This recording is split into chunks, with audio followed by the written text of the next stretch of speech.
안녕하세요. 여름혜입니다. 코로나가 언제 끝나지? 이렇게 생각하고 계신 선생님들 많으시죠?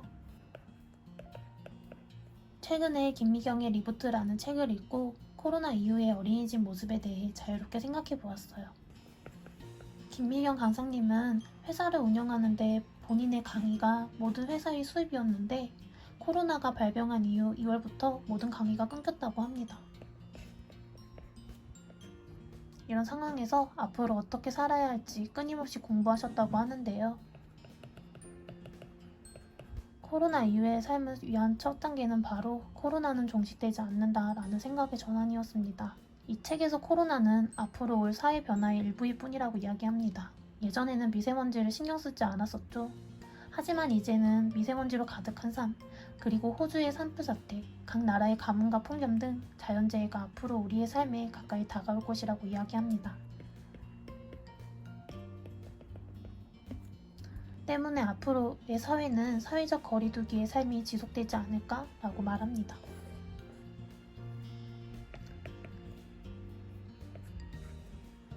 코로나로 인해 삶이 바뀐 모습도 발견할 수 있었을 것이에요.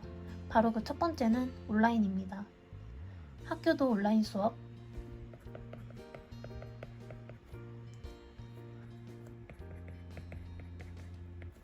회사도 재택근무로 일하는 모습이 이제는 낯설지 않습니다.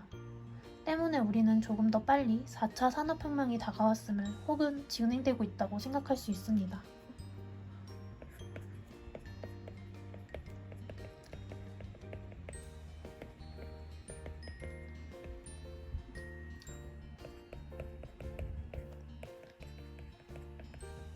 김미경 강사님께서는 앞으로는 일과 삶에 4가지 법칙을 적용해야 한다고 알려주었습니다.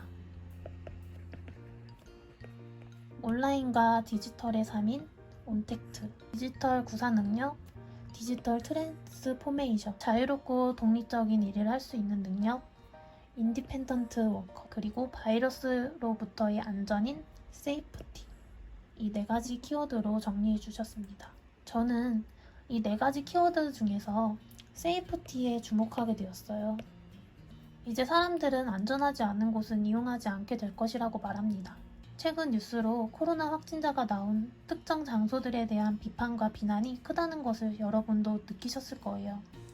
또한 마스크를 착용하지 않거나 코로나 확진자가 많이 발생한 곳은 방문을 자제하게 됩니다. 이제는 안전하니 붙지 않는 장소는 살아남기 힘들 것입니다. 저는 이 이야기를 듣고 어린이집에서는 과연 변화가 없을까? 코로나 이후에 어린이집은 어떻게 바뀌어야 할까? 라는 생각을 자유롭게 해보았습니다. 영유아 보육법에서 어린이집이란 보호자의 위탁을 받아 영유아를 보육하는 기관을 말하며 보육 이념의 두 번째인 보육은 영유아가 안전하고 쾌적한 환경에서 건강하게 성장할 수 있도록 하여야 한다고 말하고 있습니다. 코로나 이후에 안전한 어린이집은 어떤 어린이집일까요? 전에 다니던 어린이집은 워낙 90여 명의 교직원, 조리사 선생님 포함 17명이었습니다. 만약 이 어린이집에서 코로나 확진자가 발생하게 된다면 2주 동안 원아와 교직원 100명에 영유아의 보호자 1명씩으로 해도 약 200여 명이 격리를 해야 하는 상황이 발생될 것입니다. 아무리 위생을 철저히 한다고 해도 어려운 부분이 있을 수 있으니까요. 재택근무하는 부모님들이 많아지게 되고 그로 인해 정말 꼭 어린이집에 맡겨야 하는 아이들의 수가 줄어들게 되지 않을까? 그렇다면 교직원도 많이 줄어들게 되지 않을까? 하는 생각이 들었습니다.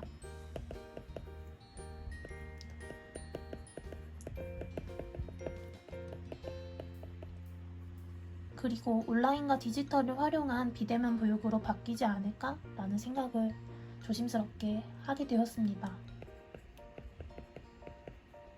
선생님들은 어린이집이 코로나 이후에 어떻게 변화할 것 같나요? 5년 전만 해도 미세먼지 확인 없이 바깥놀이를 자유롭게 하던 것이 일상이었습니다. 하지만 이제는 미세먼지 확인은 필수가 되었습니다. 코로나 이후의 삶은 어떻게 변화할지, 그리고 우리는 어떤 자세를 가져야 할지 한번 생각해 보아야 할 때라고 생각합니다. 제 영상이 도움이 되셨다면 좋아요와 구독, 그리고 선생님들의 생각을 자유롭게 남겨주세요. 감사합니다.